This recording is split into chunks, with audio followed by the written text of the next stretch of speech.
समस्त लोक सुखिनो भवन्तु। समस्त लोका सुखिनो भवन्तु। समस्त लोक सुखिनो भवन्तु। समस्त लोका सुखिनो भवन्तु। समस्त लोक सुखिनो भवन्तु। समस्त लोका सुखिनो भवन्तु।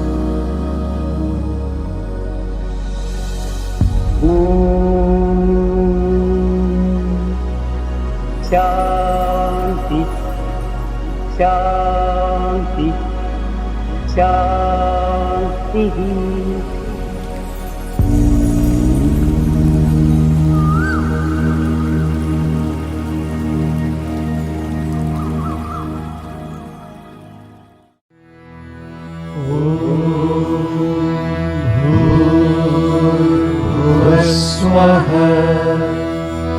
तत्सवितुर्वरेण्यं भर्गो देवस्य धीमहि धियो यो नः प्रचोदयात्।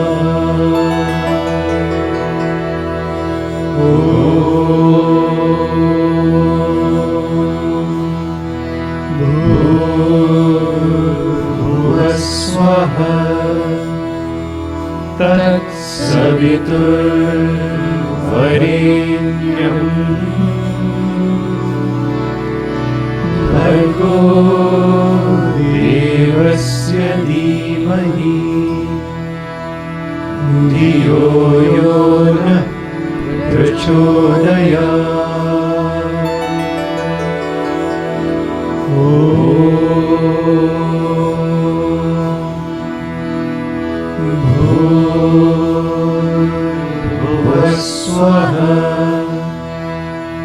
तत्सवितुर्वरेण्यं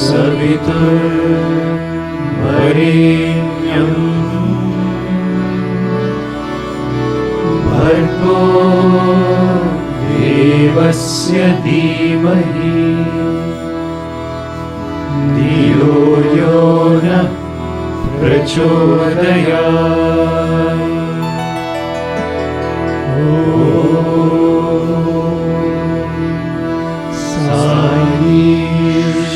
ईश्वराय विद्महे सत्यदेवाय धीमहि तन्नः सर्वः प्रचोदयात्।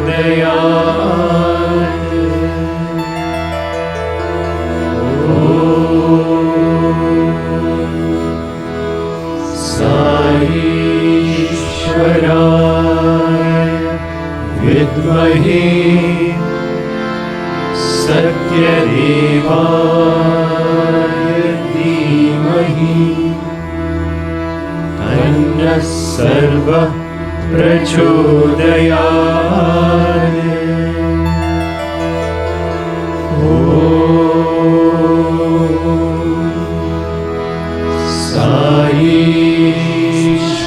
ईश्वराय विद्महे सत्यदेवाय धीमहि तन्नः सर्वः प्रचोदयात्।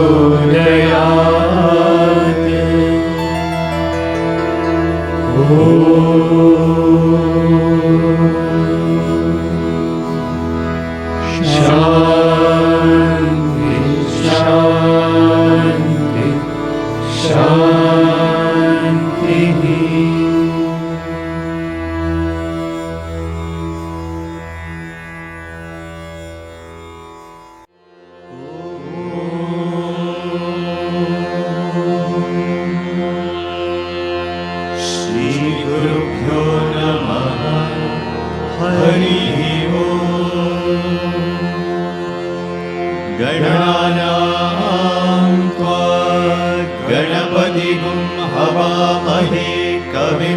वीणामुपमश्रवस्तमम् ज्येष्ठराजं ब्रह्मणां ब्रह्मणस्पत आन शृण्वन्नोतिभिः सीदसादनम् प्रणो देवी सरस्वती वाजेभिर्वाजिनीवती दीनामवित्रयवतु गणेशाय नमः सरस्वत्यै नमः श्रीगुरुभ्यो नमः हरिः ओम्। ॐ नमो भगवते रुद्राय ॐ नमस्ते रुद्रमन्यवमुतोर्दैशवे नमः नमस्ते अस्तु धन्वने बाहुभ्यामुदते नमः या तैषु शिवतमा शिवं बभूव ते तनुः शिवा शरव्याया तव तया नो रुद्रमृडया या ते रुद्रशिवा तनूरघोरा पापकाशिनी तया नस्तनुभाषन्तमया गिरिशं ताभिजागशीः यामिषुं गिरिशन्तहस्ते विभक्ष्यस्तवे शिवां गिरित्रतां कुरु माहि पुंसीं पुरुषं जगत् शिवेन वचसा वागिरिशाच्चावदामसि यदा नः सर्वमिज्जगदयक्ष्मगुं सुमना असत् अद्य वोचदति भक्ता प्रथमो नैव्योऽभिषक् अहीतुश्च सर्वान् जम्बयन् सर्वाश्च यातु नान्यः असौ यस्ताम्रो अरुण उत बभ्रुः सुमङ्गलः ये चेमागुं रुद्रा अवितो दिक्षु श्रुताः सहस्रशो वैशाखुं हेडयीमहे असौ योपसर्पति नीलग्रीवो विलोहितः उतैनं गोपा अदृशन्नदृशन्नुदहार्यः उतैनं विश्वा भूतानि स दृष्टो मृडयादिनः नमो अस्तु नीलग्रीवाय सहस्राक्षाय मीडुषे अतो ये अस्य सत्त्वानोऽहं तेभ्यो करन्नमः प्रमुञ्चदन्वनस्त्वमुभयोराग्नियोज्या याश्च ते हस्तैषवः पराता भगवो वपा अवतत्यदनुस्त्वगुं सहस्रांशशतेषु ते निशीर्य शल्यानां शिवो नः सुमना भवा विज्यं दनुःखपर्दिनो विशल्यो मानवागुं हुता अनेशन्नस्येषव आमुरस्य निषङ्गतिः या ते हेतिर्मीदुष्टमहस्ते बभूव ते गनुः तयास्मान् विश्वतस्त्वमयक्ष्मया परिभुजा नमस्ते अस्त्वायुधायानादकाय कृष्णवे उवाभ्यामुदते नमो बाहुभ्यां तव धन्वने परिते धन्वनो हेतिरस्मान् वृणक्तु विश्वतः अतो य इषुधिस्तवारे अस्मन्निदेहितम् नमस्ते अस्तु भगवन् विश्वेश्वराय महादेवाय त्र्यम्बकाय त्रिपुरान्तकाय त्रिकाग्निकालाय कालाग्निरुद्राय नीलकण्ठाय मृत्युञ्जयाय सर्वेश्वराय सदाशिवाय श्रीमन्महादेवाय नमः। ॐ शान्ति शान्ति शान्तिः।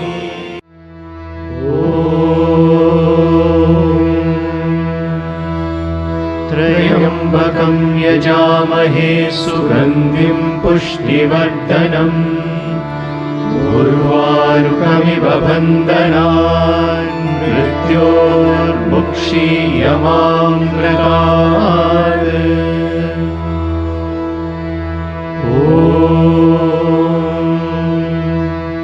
त्र्यम्बकं यजामहे सुगन्धिं पुष्टिवर्धनम् उर्वारुकमिव बन्धनान् मृत्योर्मुक्षीयमामृतात्।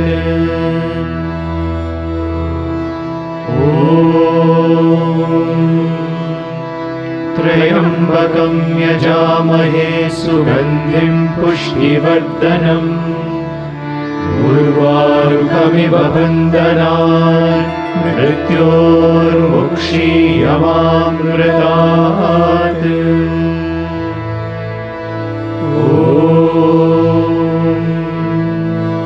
त्र्यम्बकं यजामहे सुगन्धिं पुष्टिवर्धनम् उर्वारुकमिव बन्धनान् मृत्योर्मुक्षीयमामृतात्।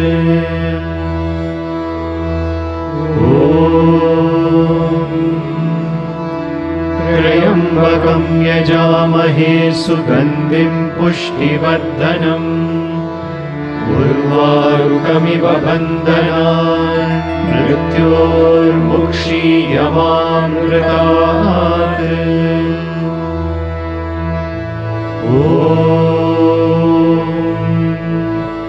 त्र्यम्बकं यजामहे सुगन्धिं पुष्टिवर्धनम् उर्वारुकमिव बन्धनान् मृत्योर्मुक्षीयमामृतात्।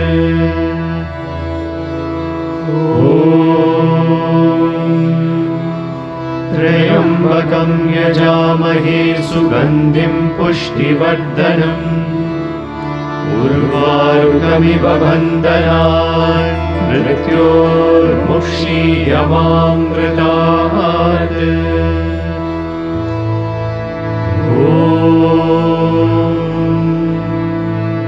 त्र्यम्बकं यजामहे सुगन्धिं पुष्टिवर्धनम् उर्वारुकमिव बन्धनान् मृत्योर्मुक्षीयमामृतात्।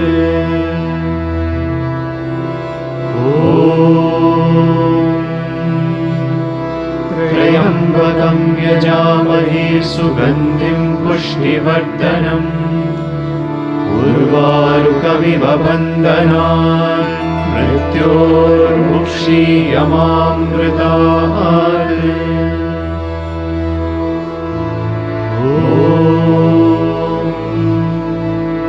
त्र्यम्बकं यजामहे सुगन्धिं पुष्टिवर्धनम् उर्वारुकमिव बन्धनान् मृत्योर्मुक्षीयमामृतात्।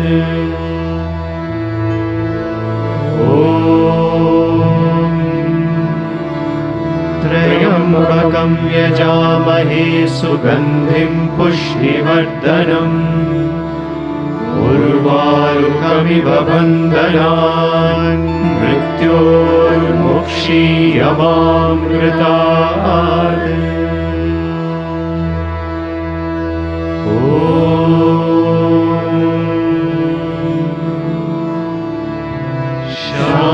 शान्ति शान्ति शान्तिः।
मन मंदिर में साई राम, मन मंदिर में साई राम, मन मंदिर में साई राम, मन मंदिर में साई राम। मेघ श्याम राधे श्याम सत्य साई राम, मेघ श्याम राधे श्याम सत्य साई राम, मेघ श्याम राधे श्याम सत्य साई राम, मेघ श्याम राधे श्याम सत्य साई राम। श्री राम जय राम, श्री राम जय राम, श्री राम जय राम, श्री राम जय राम। जन्म जन्म का तुमसे नाता,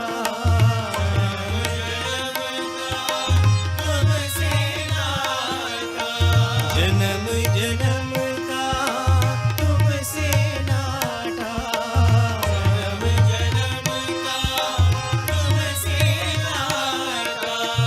प्रतिपुरी परमेश्वर रूपा, प्रतिपुरी परमेश्वर रूपा, प्रतिपुरी परमेश्वर रूपा, प्रतिपुरी परमेश्वर रूपा। दीन दयाळा हे जगन्नाथा, दीन दयाळा हे जगन्नाथा, दीन दयाळा हे जगन्नाथा, दीन दयाळा हे जगन्नाथा। प्रतिपुरी परमेश्वर रूपा, प्रतिपुरी परमेश्वर रूपा। शरण मेलेलो प्रभु साई राम, शरण मेलेलो मेघ श्याम राधे श्याम सत्य साई राम, मेघ श्याम राधे श्याम सत्य साई राम। मन मंदिर में साई राम, मन मंदिर में साई राम। मेघ श्याम राधे श्याम सत्य साई राम, मेघ श्याम राधे श्याम सत्य साई राम। श्री राम जय राम, श्री राम जय राम। जन्म जन्म का तुमसे नाता, जन्म जन्म का तुमसे नाता। प्रतिपुरी परमेश्वर रूपा, प्रतिपुरी परमेश्वर रूपा।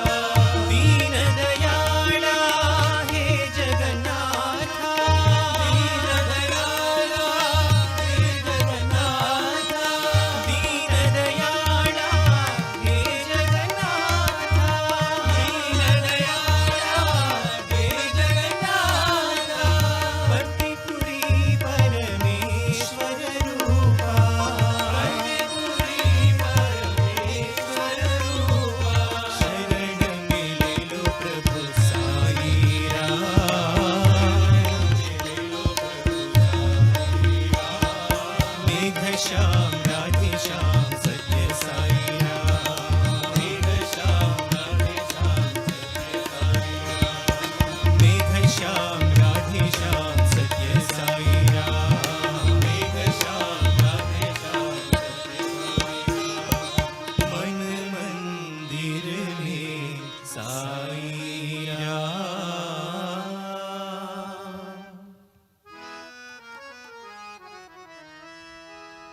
नमो शारदा, नमो शारदा, नमो शारदा माता।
विद्या ज्ञान प्रदायिनी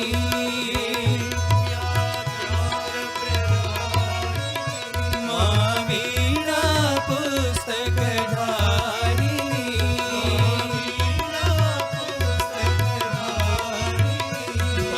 भवभञ्जनी मनोरञ्जनी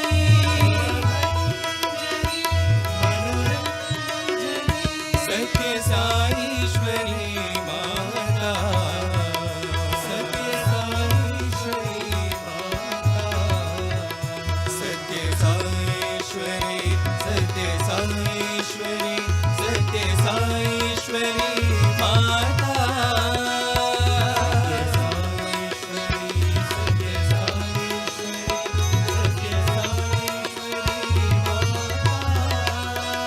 सत्य साईश्वरी माता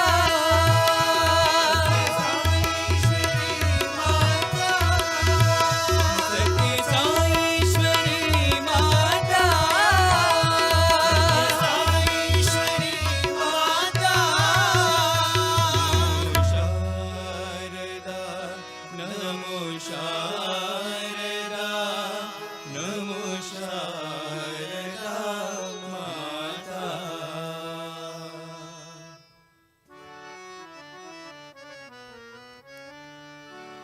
अयोध्या शिरोमणि दशरथ राम अयोध्या शिरोमणि दशरथ राम अयोध्या शिरोमणि दशरथ राम अयोध्या शिरोमणि दशरथ राम साकेत रंजन कैवल्य धामा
कोई बोले हरि हरि, कोई बोले राम राम, कोई बोले हरि हरि, कोई बोले राम राम, कोई बोले हरि हरि, कोई बोले राम राम, कोई बोले हरि हरि, कोई बोले राम राम, कोई बोले दुर्गा काली, कोई बोले साई माँ, कोई बोले दुर्गा काली, कोई बोले साई माँ, कोई बोले दुर्गा काली, कोई बोले साई माँ, कोई बोले दुर्गा काली, कोई बोले साई माँ, कोई बोले हरि हरि, कोई बोले राम राम, कोई बोले हरि हरि, कोई बोले राम राम, कोई बोले नारायण अल्लाह बिस्मिल्लाह, कोई बोले नारायण अल्लाह बिस्मिल्लाह, कोई बोले नारायण अल्लाह बिस्मिल्लाह, कोई बोले नारायण अल्लाह बिस्मिल्लाह, कोई बोले नानक बुद्ध महावीरा, कोई बोले नानक बुद्ध महावीरा, कोई बोले नानक बुद्ध महावीरा, कोई बोले नानक बुद्ध महावीरा, साधु संत फकीरा जाने सब है तेरो नाम, साधु संत फकीरा जाने सब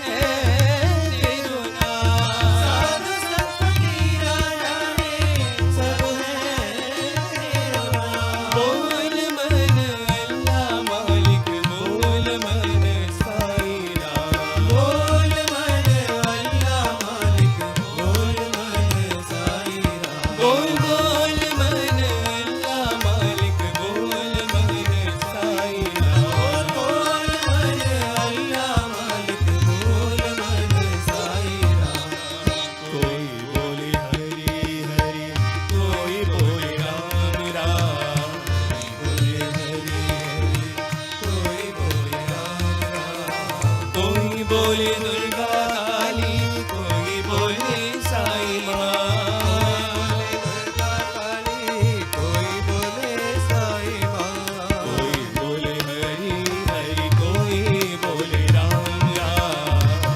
कोई बोले हरि हरि, कोई बोले राम राम, कोई बोले नारायण अल्लाह बिस्मिल्लाह, कोई बोले नारायण अल्लाह बिस्मिल्लाह, कोई बोले नानक बुद्ध महावीरा, कोई बोले नानक बुद्ध महावीरा, साधु संत फकीरा जाने सब है तेरो नाम, साधु संत फकीरा जाने सब है तेरो नाम, बोल मन अल्लाह मालिक, बोल मन साई राम, बोल मन अल्लाह मालिक, बोल मन साई राम, बोल बोल मन अल्लाह मालिक, बोल मन साई राम, बोल मन अल्लाह मालिक, बोल मन साई राम, कोई बोले हरि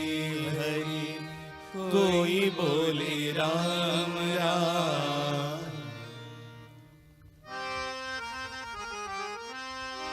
गोपाल दयानिधे, गोपाल दयानिधे, बाल गोपाल दयानिधे, बाल गोपाल दयानिधे, श्रीपति कृपानिधे साई राम, कृपानिधे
सदाशिवा सभापती मनोहरा सदाशिवा सभापती मनोहरा शंकरा सदाशिवा सभापती मनोहरा सदाशिवा सभापती मनोहरा चंद्रशेखरा जटाधरा उमा महेश्वर चंद्रशेखरा जटाधरा उमा महेश्वर चंद्रशेखरा जटाधरा उमा महेश्वर चंद्रशेखरा जटाधरा उमा महेश्वर शंकरा सदाशिवा सभापती मनोहरा सदाशिवा सभापती मनोहरा शंकरा साई शंकरा शंकरा साई शंकरा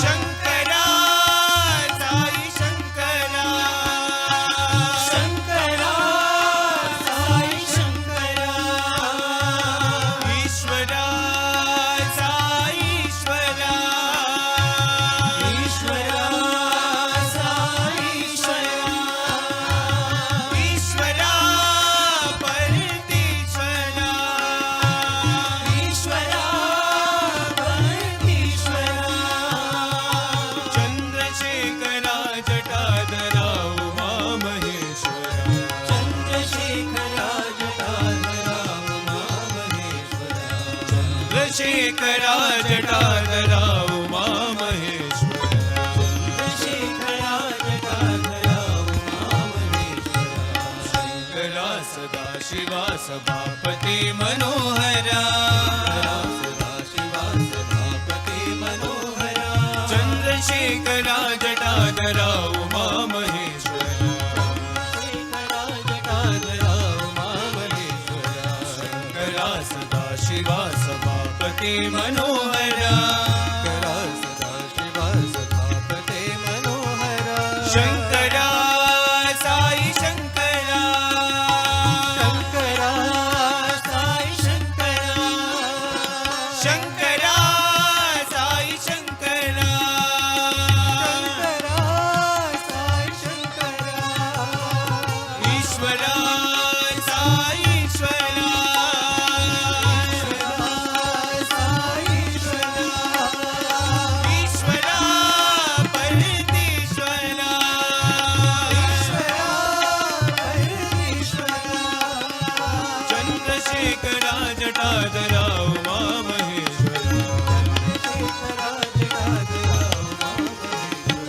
चंद्रशेखरा जटाधरा उमा महेश्वरा शंकरा सदाशिवा सभापती मनोहरा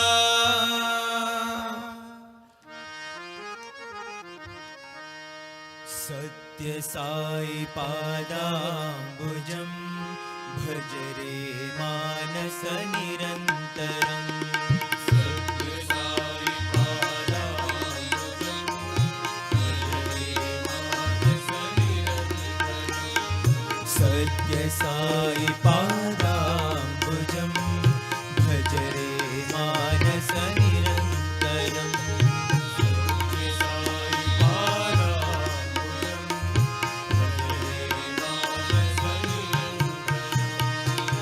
परम पवित्रं पावन चरणं परम पवित्रं पावन चरणं परम पवित्रं पावन चरणं परम पवित्रं पावन चरणं कलिमल दहनं श्री गुरु चरणं कलिमल दहनं श्री गुरु चरणं कलिमल दहनं श्री गुरु चरणं कलिमल दहनं श्री गुरु चरणं भव भयनाशना दुरित निवारण भव भयनाशना दुरित निवारण भव भयनाशना दुरित निवारण भव भयनाशना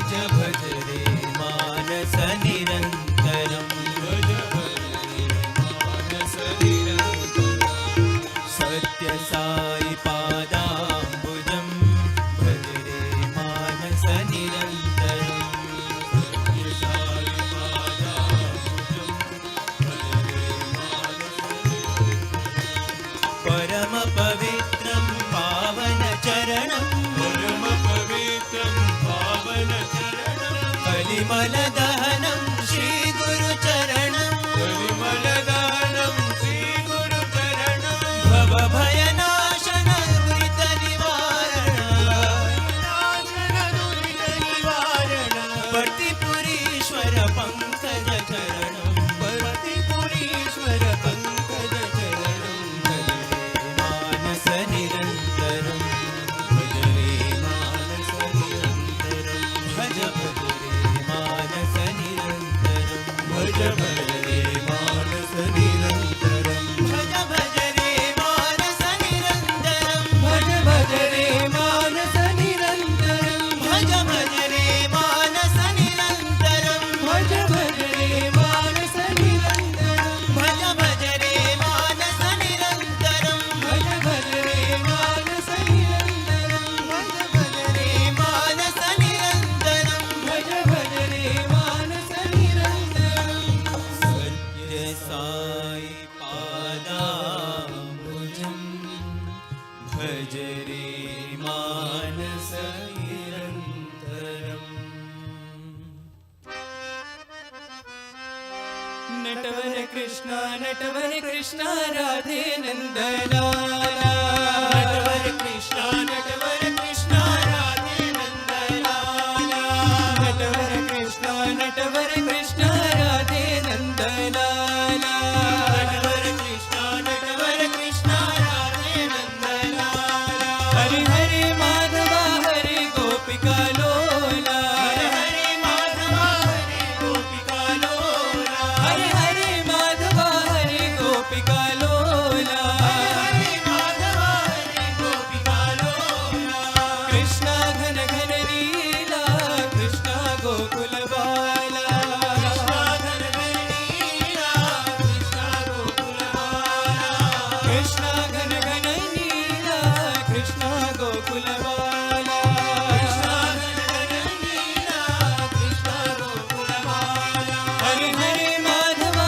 हरे गोपिका लोला हरे हरे माधवा हरे गोपिका लोला हरे हरे माधवा हरे गोपिका लोला हरे हरे माधवा हरे गोपिका लोला नटवर कृष्ण राधे नंदलाला नटवर कृष्ण राधे नंदलाला हरे हरे माधवा हरे गोपिका लोला हरे माधवा हरे गोपिका लोला कृष्ण घन घन लीला कृष्ण गोकुल बाला कृष्ण घन घन लीला कृष्ण गोकुल बाला हरे हरे माधवा हरे गोपिका लोला हरे माधवा हरे गोपिका लोला हरे हरे माधवा हरे गोपिका लोला हरे माधवा हरे गोपिका लोला Natwar Krishna Radhe Nandlala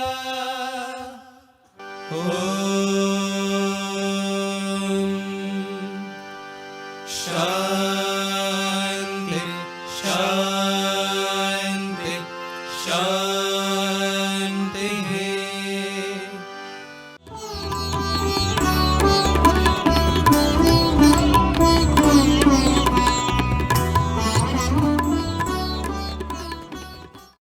Go step by step. Always remember, yes, you should know where the ladder is going to reach you, take you to, but you have to reach there only step by step.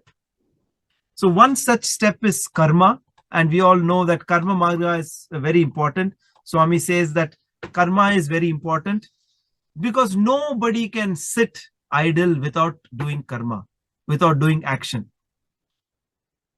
In fact, Swami mentions very beautifully how Krishna is mentioned in the Gita, Name Partha Asti Kartavyam Trishulokeshu Kinchana. He says, I have no duty that can bind me in all the three worlds. Nanavaptam avaptavyam vartevacha karmani. So he says, but if I don't act, if I don't perform action, foolish people will look at me and think that, oh, he is not acting, so I will also not act. You have to perform karma action. So then the whole discussion on what kind of karma is, of course, a completely different topic. Then he says, of course, there's a very minor point. He says, Purusha Lakshanam. See, this is the characteristic of a man. Then Swami says, is it not for women? He says, the whole creation is actually woman, Prakriti. The Purusha is the only masculine. Everybody else is Prakriti, because go back to 3 minus 1 is 1. The entire creation is just a reflection on the mirror. The one person, the object is only one.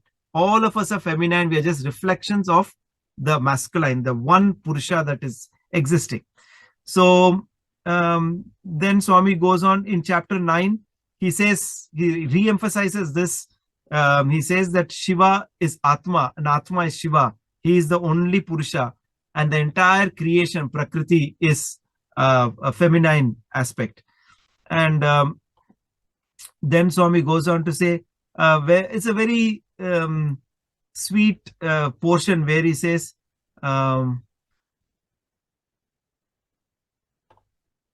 then he says, we are trying to do action here. And the Bhakta, that is also Swami, is asking Swami, why should I do action when I am destined to get this particular result? So he says, like, you are going to write an exam, and if your destiny is going to say that you are going to get 99 out of 100, and you are just lazing around and sleeping and saying that, yeah, I am destined to get 99 out of 100 or 100 on 100, how will you get it? He says, unless you do karma, just by sitting, your destiny itself cannot be realized. So there is a very, very interesting concept here, because we hide behind the blanket of destiny. And you say, probably we are not destined to greatness, or we are not destined to success. That is a very wrong approach. Swami says that unless you put in the effort, he says, suppose you're having fruits in your hand, unless you take the fruit and put it in your mouth, how are you going to experience the sweetness? So that is one section where he's talking about destiny versus karma. And you all have done chapter 7, where in the presentation also I think there are some 40 guidelines. Swami says what you should do, what you should do, what you should do. I don't remember the number, but love God immensely, also seek the Atma, truth is the breath of man, have undiminished kindness towards all beings. So I think there are a whole set of guidelines, what we should do. But I think what we should remember is why we should do these things. What are we doing these things for? Because any action that is prompted by rajas, or prompted by anger, by ambition, by trying to show that I'm superior, aggression, that is going to shake and distort the mirror of Maya. So the reflection of God on the mirror is going to be very shaky. It is not going to be truthful. So any action that is prompted by tamas or lethargy or, backbiting, these kind of actions, it is like covering that mirror with a black cloth. You are not going to see the reflection of divinity. Only sattva, and Swami says you have to go beyond sattva. Sattva is like the pure intentions. Only when you do actions with pure intentions, the mirror is plain and you can see the reflection of the Lord. So what we have to do is, all these actions are actually slowly taking us from tamas to rajas, from rajas to sattva. And what is the meaning of doing sattvic actions? What is it that a person who is doing sattvic actions experiences in the world? He sees divinity in everybody. Adveshta sarva bhutanam maitra karunevacha. He's always loving towards everybody. And he sees only the divinity, divine force in everybody. So, unless you reach that stage, you have to involve in all these actions. You have to involve in all these different practices, so that ultimately you reach there. And that, I think that is the essence of these do's and don'ts that Swami is giving in chapter 7. But Swami goes on to say, then the disciple asks Swami, if this is the ultimate union of Shiva Shakti, and if Prakriti is going to merge into Paramatma, that is so beautiful. Why don't you just grant it to everybody? And then Swami says, you think it is so easy? it cannot be granted to everybody, because he says even for getting the anugraha or the blessings of God, you need to have the eligibility for it. Only when you have done lot of sadhana, when you have done lot of spiritual practices, you gain the eligibility to get God's grace. With God's grace, you can get realization in a second. But to get the eligibility for that, you have to go through so many things. And Swami says, here he gives an example. He says, going back to the sun is always shining. It is not as if we have to do sadhanas to get the grace of God. God's grace is always there. Our sadhana is to remove the ignorance or that which comes in between God's grace and us. See, because of our ignorance, we are blocking God's grace from reaching us. In Prema Vahini, there is that beautiful analogy. Swami says, God is like the Surya Bhagwan standing at your doorstep, but you have closed the door. You have not allowing the light, his light, to enter the room. So your room remains dark. The moment you open the door, give it a small slit, the light will rush in. So similarly, what Swami is saying is that once you remove all the obstacles, God's grace is always shining. It's always on you. And then Swami talks about the stages of bhakti. And this is also a very beautiful thing where Swami says, from bhakti, earlier than bhakti, it is a form of anurakti or affection. First, it starts with affection. Then it reaches bhakti. He says anurakti is the flower, bhakti is the fruit, and it is ripe. When it ripens, it is jnana. And vairagya is the final stage when the fruit falls. So, it starts, the whole sequence starts with affection for the divine, and then you get devotion to the divine, and then you finally end up with jnana. There's for those of you who are interested in Advaita philosophy, when you read Ramana Maharshi, I read one of the books in which very, very beautiful point. One of the devotees is asking him, what is the difference between bhakti and jnana? You talk about inquiry. Who am I? Who am I? Who am I? But everybody who's talking about bhakti, are they wrong? Then Ramana says, no. Then he says, don't you think these two have to meet in some place? He says, yes. He says, there is absolutely no difference between jnana and the final stage of bhakti, which is Atma Nivedanam. Swami tells us the different stages, Shravanam, Kirtanam, Vishnu Smaranam, Padasevanam, the 9 stages of bhakti or devotion. The ultimate stage is Atma Nivedanam or surrender. And very beautifully, Ramana Maharishi says, there is no difference between the stage of Atma Nivedanam and inquiry of who am I? Both are the same. There's no difference at all. So what Swami is saying here is bhakti fructifies into jnana. Yes, there is no difference between bhakti and jnana, like the Mysore Pak that brother mentioned. There is no difference, but these are stages in our understanding. Actually, there is no difference. We can comprehend these things slowly. So step by step, we try to understand. But ultimately, all three are the same. And then there is a very beautiful section on silence. And silence is one of the sadhanas. Why you should keep silent. And Swami says how silence helps you to increase ekagrata, concentration. The whole purpose of silence is to get concentration or ekagrata. And this is something very, very, very dear to Swami.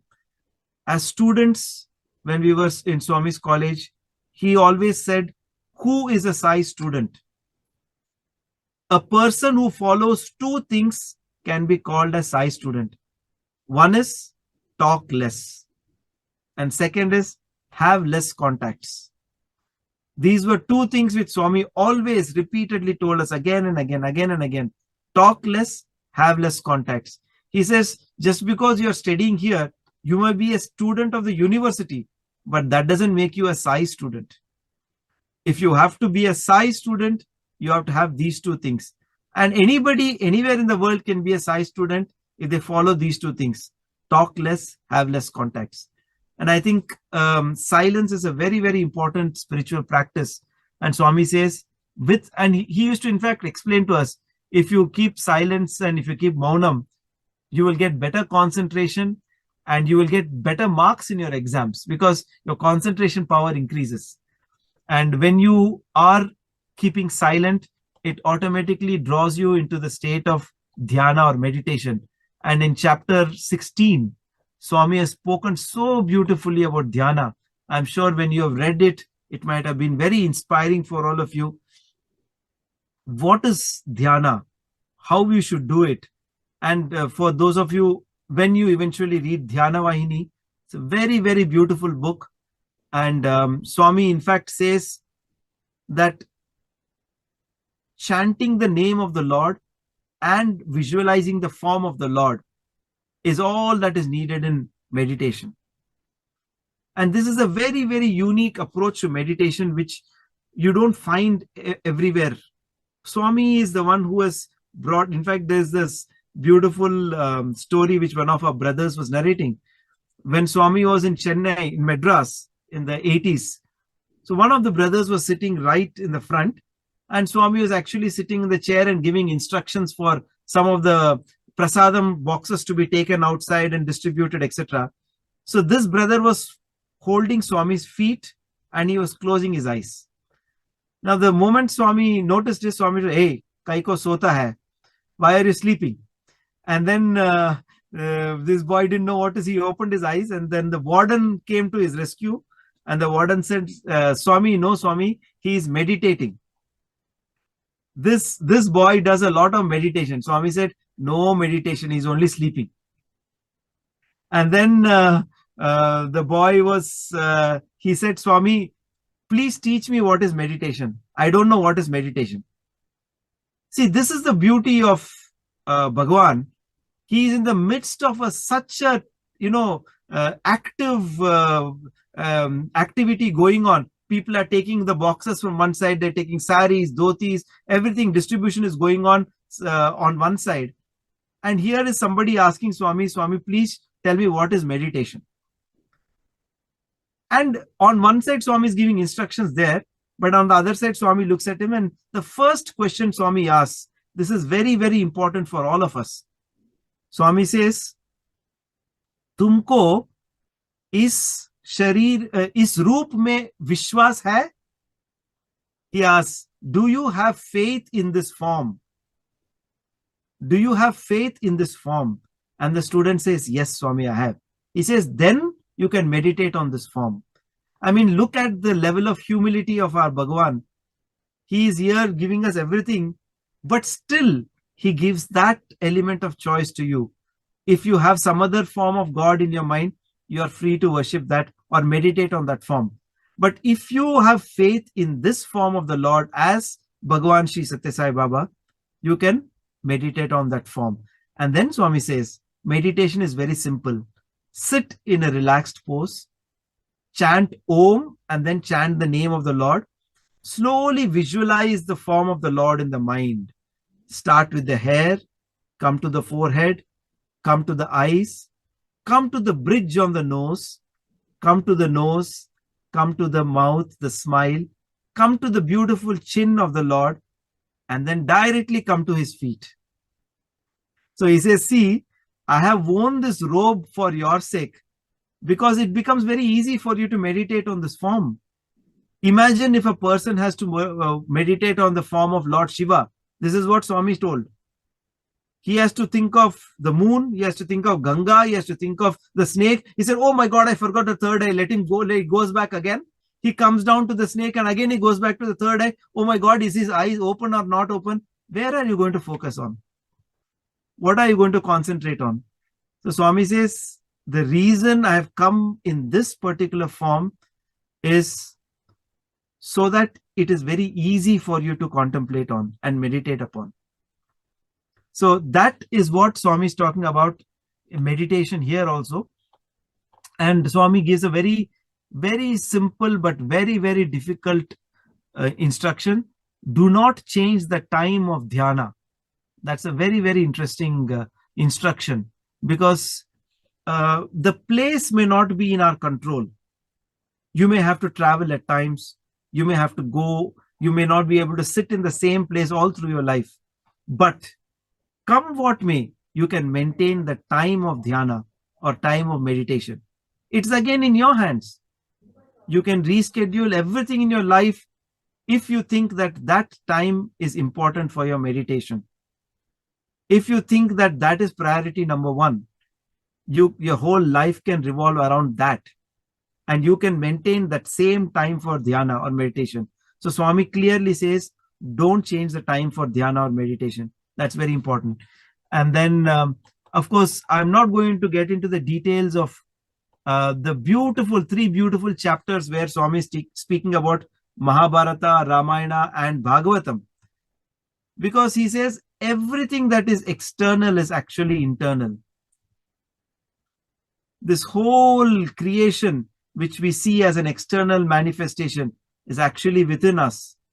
And how Swami beautifully draws who is Krishna, who are the Pandavas, the eternal battle between good and bad, and Ramayana, who is Rama, Lakshmana, Bharata, Sita, and who is Hanuman. He says courage is Hanuman, and such a beautiful explanation. So that is something for us to read and to understand.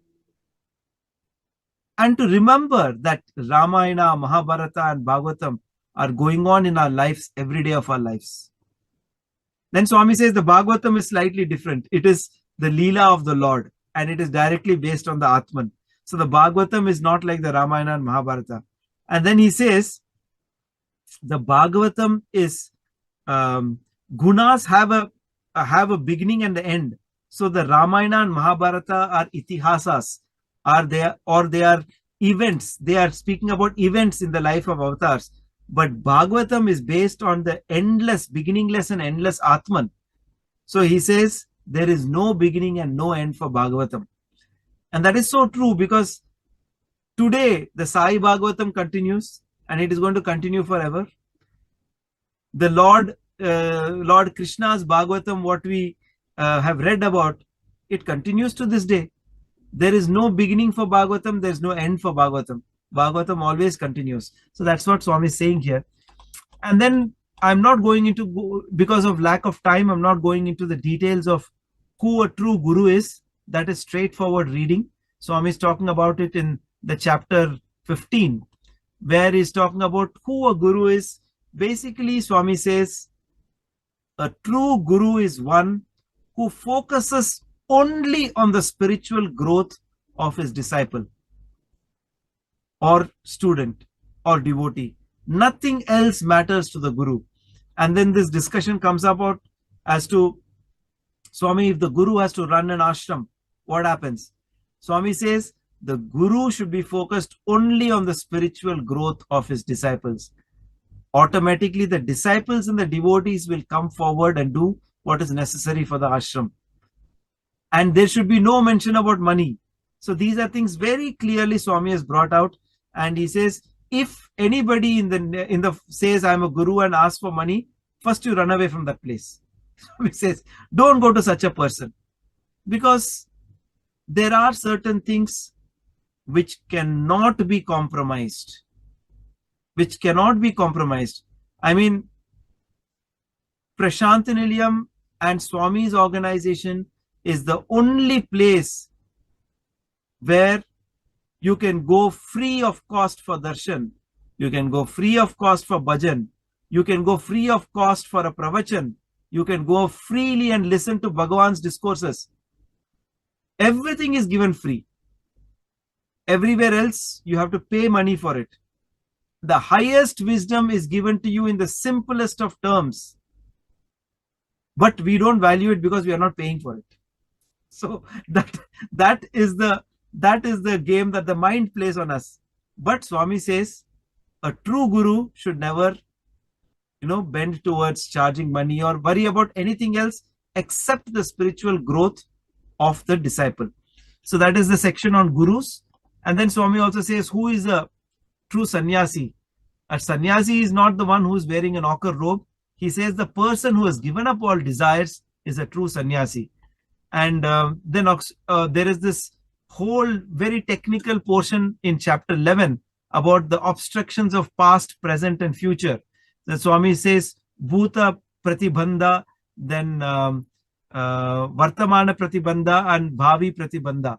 So these are all very technical terms.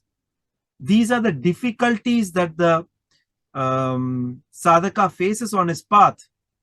And Swami is saying what causes these problems and what causes you to overcome these problems as well.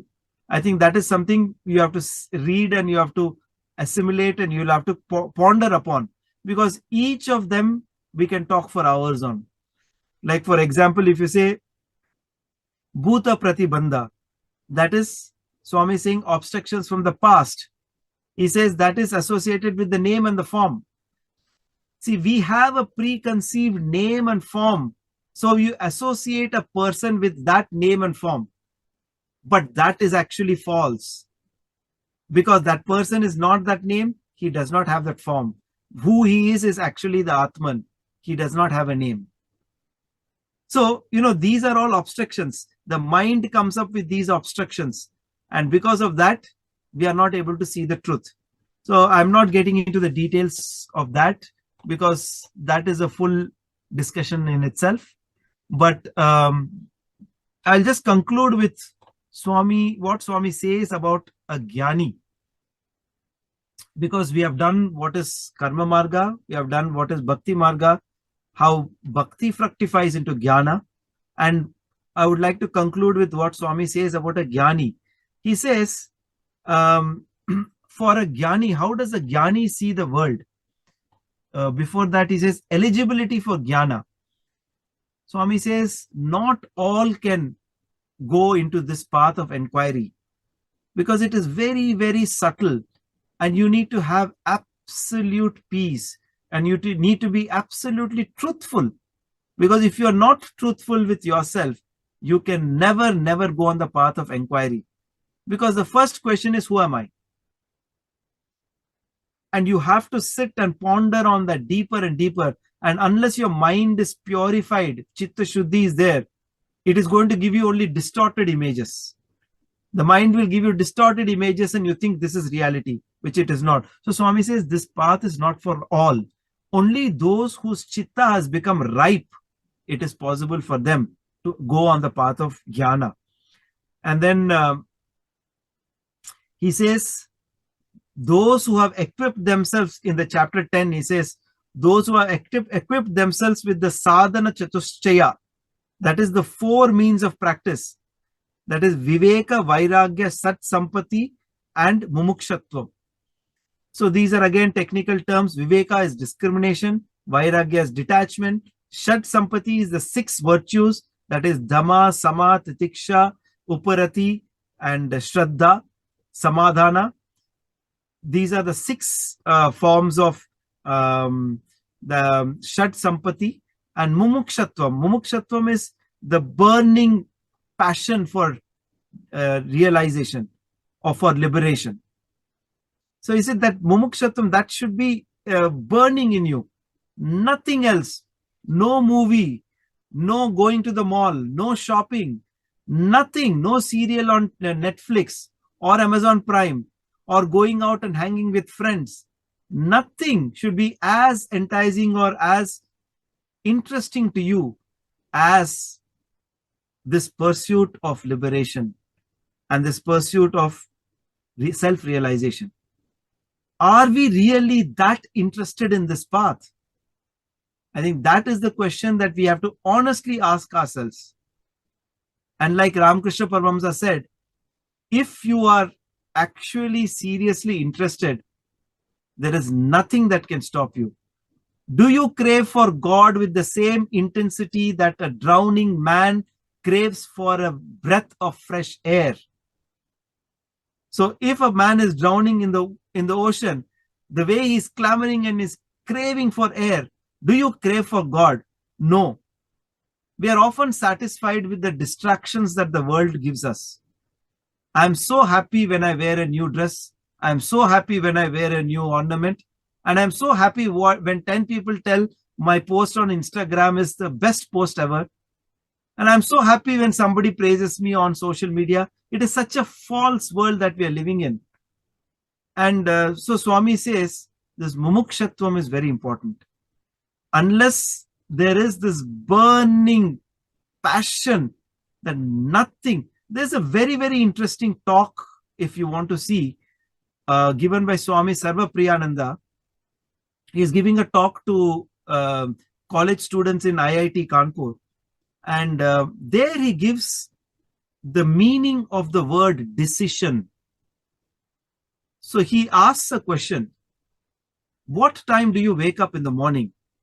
Suppose you say, I wake up at 4:30 or 5. Suppose I say I wake up at 5.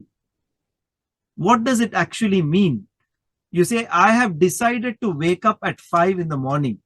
That means you have decided not to wake up at 4:30. You have decided not to wake up at 4:59. You have decided not to wake up at 5:05. You have decided to wake up at 5 means you are removing all other possibilities. You're removing all other things that can happen.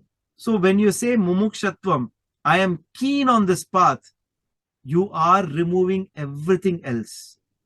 You are not keen on anything else. Does that make you a zombie? Does that make you sit in one place and with a glum face you have to sit? No, that is not how Swami wants us to be. You have to be active in the world, doing every action consciously, that this action is going to take me towards God. I am doing this action as an offering to God. So every action has to be done with that same passion. Not even once should you think that I am doing this action. Oh God, I'm doing this. Now somebody is going to praise me. Gone. Or somebody is going to curse me. The moment you are happy with praises, you are going to get the slaps as well. So you have to do it with that complete involvement, but do it as an offering to the Lord. So that constant integrated awareness which Swami used to speak about is what we should cultivate. And Swami says that is the state in which the Jnani is. Because the Jnani is constantly aware that this entire creation is just an illusion. It's just a delusion. There is only Brahman in everything. The Jnani does not even see the world as something different. Everything is just one for him. So that is what Swami says. That is how the Jnani looks at the world. And maybe I'll end with this small segment. The Bhakta asks Swami, all this is very heavy. What happens if I do a mistake? And Swami says, it's all right if you do a mistake. And what is a mistake? A mistake is superimposing the false on the real. That is the mistake. So the moment you remove the superimposition of the false on the real, the moment you remove the idea that you are this body, you are the part of Prakriti, you are limited, you do not have the infinite power, that is Ajnana. So you're superimposing limitations on yourself, which he says is the sin. When you do not superimpose limitations on yourself, he says that is what is doing it right. And he gives this beautiful analogy. He says, when the sunlight enters it enters a bungalow through a mirror, and then it enters the eye, you see the sunlight. So also, the message from the Sandeha Nivarini, it has to shine on the mirror of the Bhakta. It has to come through the window to the bungalow of Sanatana Sarati. And from there, the effulgence should spread peace and harmony to the whole world. Such a beautiful message that Swami is giving here. And he says, just like the sunlight reaches your eye, it is through the bhaktas that this message has to reach to the whole world. And I don't know if there is energy enough for any questions. The first question is where is the I in the body and how does it leave when the body dies? See, from my understanding of what Swami says, the I is ever present always. It is what we associate the I with, which is important. The I is present all over. There is no limitation of time and space. Swami says, when you were a child, you say, I am Sai Prakash as a 5-year-old. As a 10-year-old, I said, I am Sai Prakash. When as a 15-year-old, as a 40-year-old, I'm saying, I am Sai Prakash. But the I is constant and it doesn't change. Your body has changed. And you may say, I like ice cream. But 20 years later, I'll say, I like a car. Your mind and your likes have changed, but the I remains constant. So the I is constantly present all over the body. It is not limited to one place or so. And how does it leave the body? It is basically your association with I, which has to undergo a change. If you associate that I with the body, then it has a death and a birth. But if you associate that I with the Atman, it is beyond birth and death. I think that is what Swami has very clearly told in this section. The second question is, what should we do to not to identify with the body? So this is a very, very fundamental and very important question, because how can you not identify with the body? I mean, we all are very, very sure that this is my body. Then Swami gives a very, very interesting explanation. He says, you're sure this is your body? How much of this body are you able to control? Can you control the digestion, the heartbeat, the thoughts, the secretion, the excretion, the circulation, anything? All the vital functions of the body are not in your control. And still you say, oh, this is my body. See, that is the way you should inquire. See, it is also not right to say, I am not the body. It is better to say, I am not only the body. Because you cannot say, I am not the body. Because Swami also says the body is like a temple. You have to keep the temple clean, inside and outside. See, because these are all different levels of understanding. We are talking about the last step in the ladder, but we are still in the first step of the ladder. So when we are in the first step of the ladder, we should talk and understand what is relevant in that step. But if you're standing at the base of the ladder and you are trying to experience what is on the top of the ladder, you will not reach there. So the first step is to logically understand that we don't have any control over the so-called body that we call ours. But this is also our body, which is like a temple in which God resides. So it is right to say, I am not only the body. Thank you, sir. Question number 3. One of our participants, in their words, I am a bit confused on Jiva, individual soul, Atma and Paramatma. I thought Jiva and Atma were the same, but you said Atma is everywhere, even in a corpse. Clarify, please. Yeah. So that is what Swami is saying, that Atma is beyond duality. So Atma does not have birth or death. Just because a body is... So Swami gives, in fact, that very beautiful analogy. He says, the sun's reflection is there inside the pot. Is the sun going to lament if the pot breaks? What is the relationship between the sun and the reflection of the sun inside the pot with water? So the pot with water is like our body. is like who we are. If we identify ourselves with the pot, if we identify ourselves with the body, then we are limiting ourselves. We think that when we die, the Atma is going to say, oh my God, this person has died. But the Atma is ever present. What goes from one body to the other, what we call Jivatma, for sake of understanding. In reality, there is no difference between Jivatma and Paramatma. But in the lower stages of the ladder, what we say is Jivatma is that spark of divinity which is present in all of us. And that mind, see, basically it is the mind with all the thoughts and desires that gets carried on to the next birth. You have unfulfilled desires. You have so many things you want to achieve. Many of your actions are not based on Sattva Guna. They are still in Rajas and Tamas. So God is trying to push you, saying, come on, go, grow. So, but one lifetime is not enough. So that is what gets carried on to the next birth. And you are born into a family which will further help you to grow spiritually.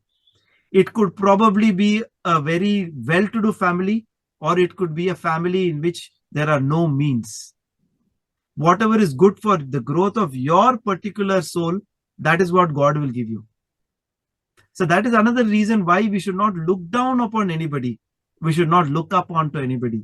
Because it is God who is giving them. It is the journey of each soul. As long as the soul, the Jivi is the soul, as long as the soul is deluded and identifies itself with the body, it is not going to have the ultimate emergence. Only when that delusion is removed, then there is no difference between the Jivatma and the Paramatma. Thank you, brother, for the good clarification. And the next question would be, how do you remove vasanas besides sealing on desires?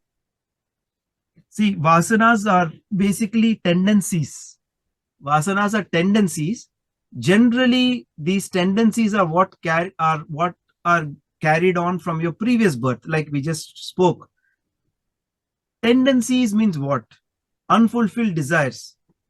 Suppose you have a desire. Many of you who have read the story of the book Autobiography of a Yogi, you might have read that chapter where Yukteswar Giri is given the darshan of a huge golden palace studded with diamonds. Is it Yukteswar Giri or his guru? I think it is his guru. What is his name? So he is given the darshan of the huge palace. It was an illusion created by Mahavatar Babaji to fulfill that one desire which he had. That one desire which he had, he was given that darshan. So like that, the vasanas which are in us are some things, unfulfilled desires which are carried from previous birth. Now, how to get over them? How to get over them? So this is a very, again, you should see that discussion with, there's a talk by Swami Sarvapriyananda where he speaks about this. There is a shloka from the Gita which says, a person is driven to action by his vasanas. Again, when he performs the action, he is drawn into his vasanas again. That forms a karma for him to, so the cycle goes on and on. How do you come out from this cycle? And the answer Krishna gives in the next shloka of the chapter 2, one of the shlokas, I think 24 or 25, I don't remember the exact shloka. He says, between the thought to act and the very act, there is a small window of raga dvesha. So he says, the moment you think, you get attached to that work, you take on that work as yours. And you get attached to that and your vasanas again bind you. The moment you are doing it with a detachment, you have that short, small window. So when you do it with detachment, then you say, then that accumulates. Slowly you start doing actions with detachment, and that is what helps you to come over your vasanas. So it is like, again, like what Swami says, there are two ways to empty a pot with dirty water. One is you just turn the pot upside down and empty it. The second is you keep putting clean water, so the dirty water comes out on its own. And Swami says, that is the way you should do. Keep doing good actions. Keep doing good actions. Keep being conscious of every action that you're doing. Then automatically the vasanas will get subdued and they will not affect you. Thank you, brother. Thank you. I hope it's making sense. Yeah, your clarifications are very well explained. I hope Okay. the participants are getting very good intuitions based on your clarifications. These are Thank Swami's, you. not mine.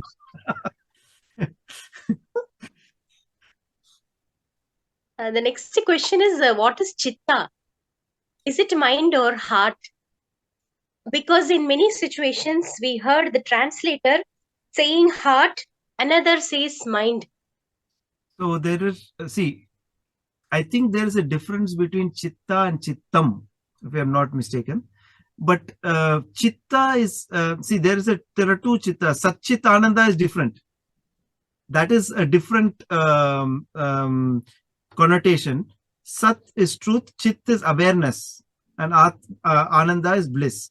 That is different. But Chit is a part of the mind. That is the antakarnas which form the mind. Manas, Buddhi, Chitta, Ahankara. So these are the four segments of the mind. The Manas is which dictates all the good and bad or all the activities that you do. That is called the Manas.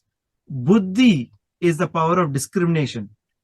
And Chitta is the part of the mind which stores all the information from your past birth and all the information from your previous thing. What intent, like vasanas. All the vasanas are all seated in the Chitta.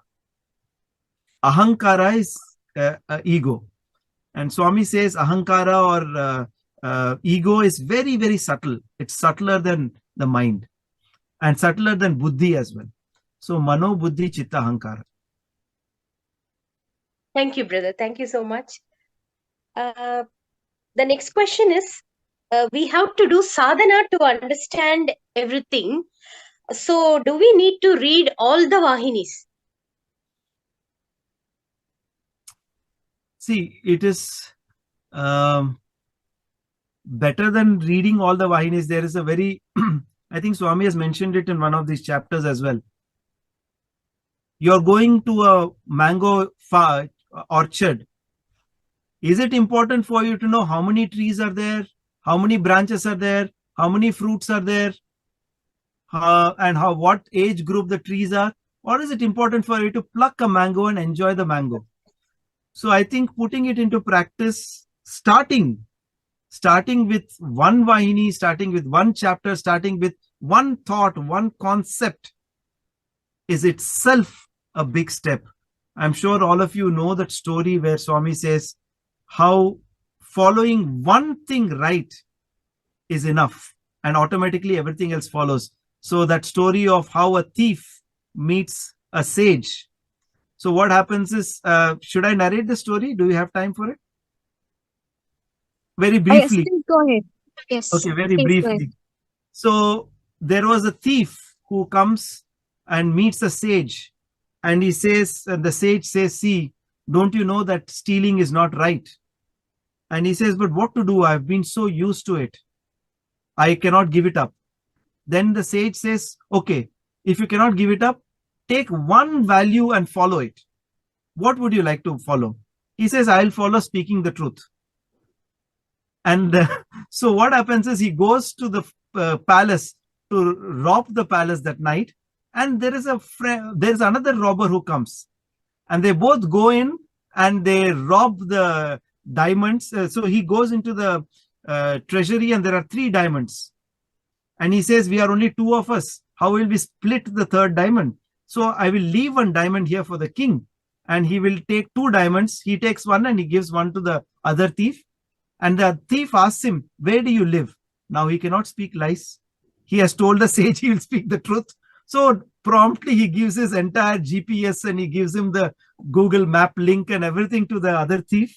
And so the other thief is very thankful. And he says, okay, you are a great thief. And they part ways. And on the next day, the whole palace is agog with this thing that treasury has been stolen. And the king says, I know where to find all the gold and the diamond. Go to this particular house and bring it. So now they go, they catch the thief and they say, are you the thief? Did you? He said, yes, I am the thief. He has to speak the truth. So he is brought to the palace. And the king asks, so where are the diamonds, the most precious diamonds? He says, see, there were 3. I took one. There was a friend of mine who came, so I gave him one. And since we cannot split, so he tells the minister, you go and see where the diamonds are. And the minister goes in and he says, there are no diamonds there. And then when the king asks the robber, he says, I am sure there is one left there because I took one and the other one I gave to my friend. And then the king immediately says, search the minister. And that is when they find that he is hiding the 3rd diamond. He thought, who will believe the words of a thief? And then the king says, I was the other thief. And immediately he puts the minister in the prison and he puts the thief as the minister. So Swami says, if you take one value or one teaching of Swami and follow it scrupulously, that is enough. It will lead you into everything else. It's all interconnected. Thank you, brother. Hope we also follow at least one value what Swami has preached for so long, all his life.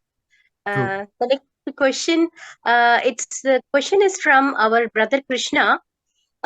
Entertaining Sandeha or doubts of all kind is also delusion. Swami also talks about the nature of Sandeha in terms of genuine ones and the ones springing out of the mad monkey nature of the mind. I think he says something along the lines of the fleeting doubts that just pass our mind have to be ignored, and the ones that tend to linger might be given some attention, etc. The ones that linger could also be due to our own overthinking.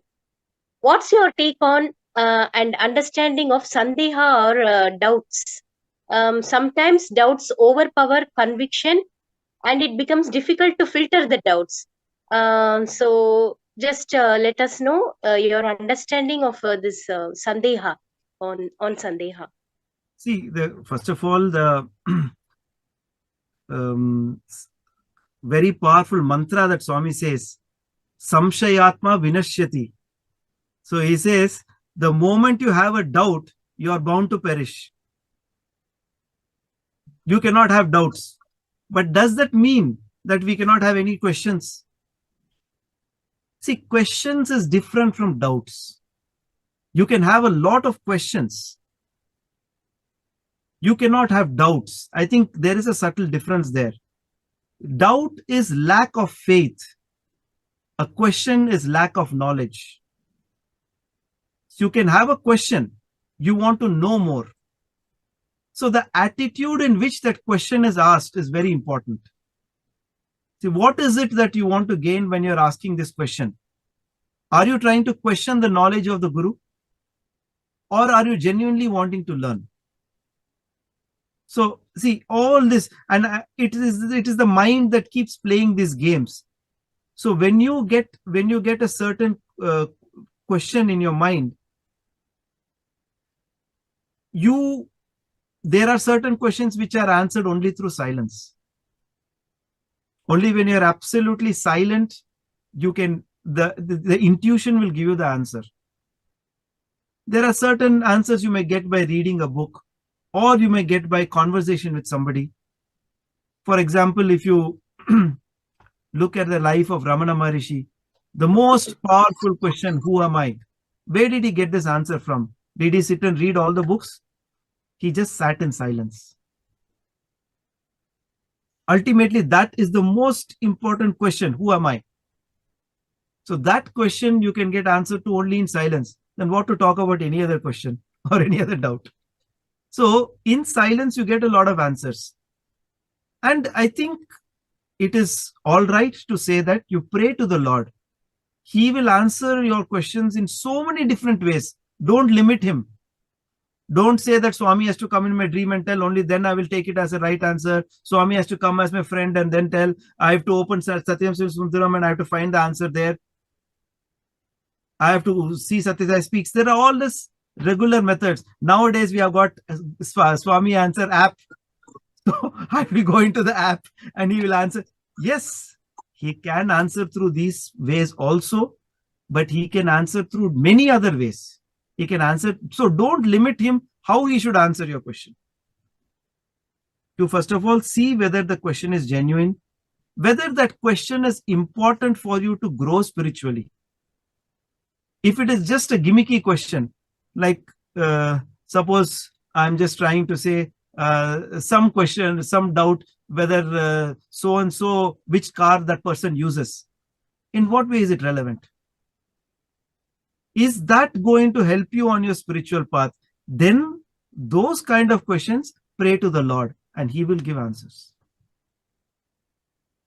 Thank you, brother. I remember Swami mentioning doubting Thomases always, and he doesn't like who have any doubt. Not like that. It is not that Yeah. he doesn't like. It should not be a question just for sake of asking questions. What is the intention behind that question? That is very, very important. Because in this very book, the Bhakta says, Swami, I have a stupid question to ask. Swami says, no, there are no stupid questions. In this book, in this section, Swami says, there are no stupid questions. It's very important to ask questions. But what is the intention of asking those questions? That's what matters. One more question from our participant. If mother and father are in part of adharma, do you have to serve them? If you say anything also, why they think they are on the part of adharma, they don't listen to us. And are they still our gurus, mother and father? It's a tricky question. Because Swami always gives the example of, see, what can be worse than the life of Prahalada? What can be more challenging than the life of Prahalada? If you were to sit and think about it, your own father is finding ways, new methods of trying to kill you. Your own father is trying to kill you. But have you read in any book, in any discourse, anybody saying that even once Prahalada shouted back at his father? Has Prahalada retaliated with his father, saying, how can you do this to me? Because he didn't have time to do that. He was constantly thinking of the Lord. So see, it's always like this. You create the world around you. If your parents are doing something which is not in line with what Swami says, you have to do your best. Your respect for them should not change. But you may not like that particular action, what they're doing. That is different from your respect to them. Your respect to your parents can never change. It is only you can gently try to tell them that this is what Swami says, this is not right. Or lead your life with such conviction that automatically they see a change. I'm not saying it can happen in a lifetime. It may not happen in a lifetime. But what should be your attitude in such a situation? That's what it is.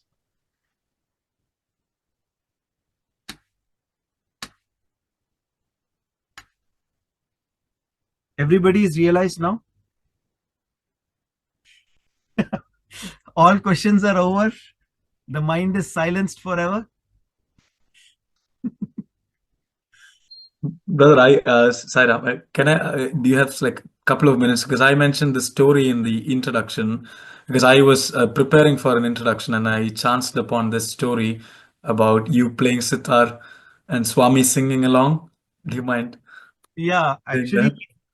that was because Then the next day was Ishwaramma Day. And so I was thinking that because the bhajan Ishwaramma Priyatanaya is in a raga which is a early morning raga, Ahir Bhairav. And so I was thinking for the Ishwaramma Day, it would be very nice if I can play that song in front of Swami. And there were some of the teachers and the elders who were saying, are you sure you want to do this today? Because we have got a very busy day. Swami's got a very busy day. There is a Narayan Seva arranged in Kodaikanal every year on Ishwaramma Day. A Narayan Seva is arranged. Swami has so much work to do, organizing the distribution, as if handling the entire universe was not enough. So he had to even do this of handling this Narayan Seva. And so there was a lot of activity planned for that day. So they said, are you sure? I said, see, I will sit with the sitar in front of Swami's room, because that is how the Kodaikanal Mandir was organized, like structured. Right outside Swami's room, we would be seated. And the moment Swami comes out from his room, he would see all of us. And if Swami says yes, then I will play. Otherwise, I will not take it up and sit with it. So the sitar was kept down and I was just sitting. The moment Swami opened, he was so happy. He said, oh, you brought the sitar. Play, play, play. He was very happy. And then I played the bhajan Ishwaramma Priyatanaya. And then Swami said, hey, why don't you play Rag Hamsadvani? So I played a piece which I had heard for darshan music in Rag Hamsadvani. And Swami said, no, not this, play Vatapi Ganapatim. And I said, Swami, I don't know that song. And then that is when Swami started singing it line by line. And I was following it on the sitar. And then Swami materialized this beautiful pendant with Ganesha, Lord Ganesha on it. And he gave it to me. That is how it was.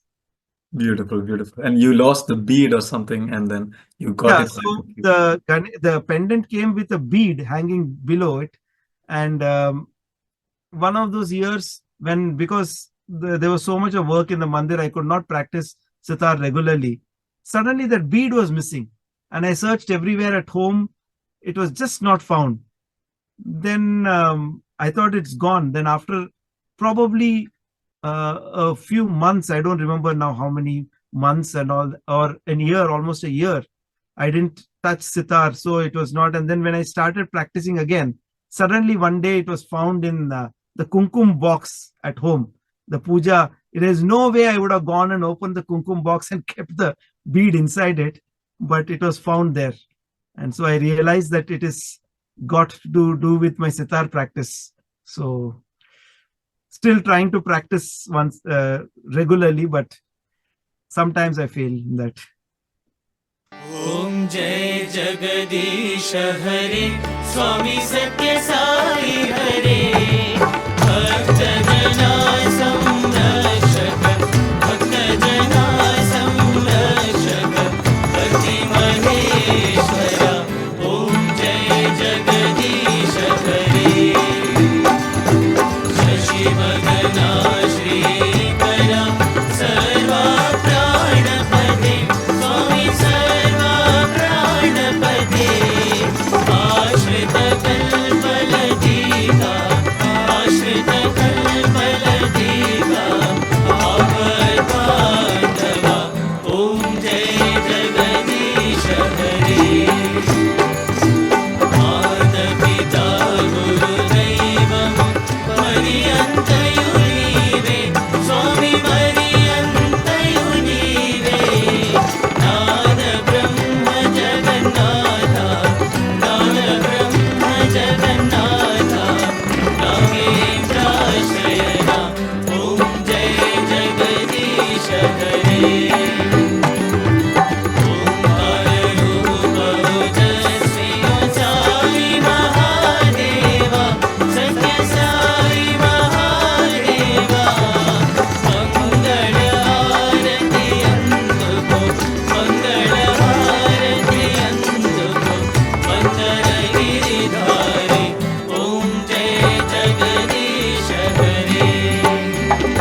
समस्तलोका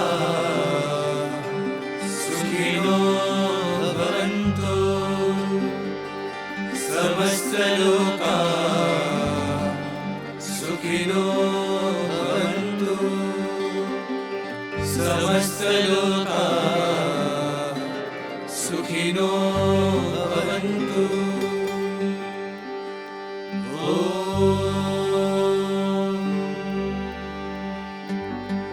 शांति शांति शांति। जय बोलो भगवान श्री सत्य साई बाबा जी की जय।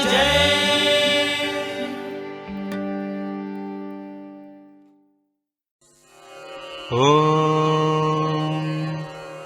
साईश्वराय विद्महे सत्यदेवाय धीमहि तन्नः सर्वः प्रचोदयात्। ॐ साईश्वराय विद्महे सत्यदेवाय धीमहि तन्नः सर्वः प्रचोदयात्। ॐ साईश्वराय विद्महे सत्यदेवाय धीमहि तन्नः सर्वः प्रचोदयात्। ॐ साईश्वराय विद्महे सत्यदेवाय धीमहि तन्नः सर्वः प्रचोदयात्। ॐ साईश्वराय विद्महे सत्यदेवाय धीमहि तन्नः सर्वः प्रचोदयात्। ॐ साईश्वराय विद्महे सत्यदेवाय धीमहि तन्नः सर्वः प्रचोदयात्। ॐ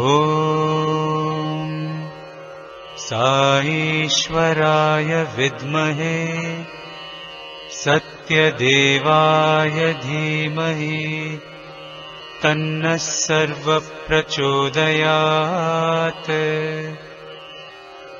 ॐ साईश्वराय विद्महे सत्यदेवाय धीमहि तन्नः सर्वः प्रचोदयात्। ॐ साईश्वराय विद्महे सत्यदेवाय धीमहि तन्नः सर्वः प्रचोदयात्। ॐ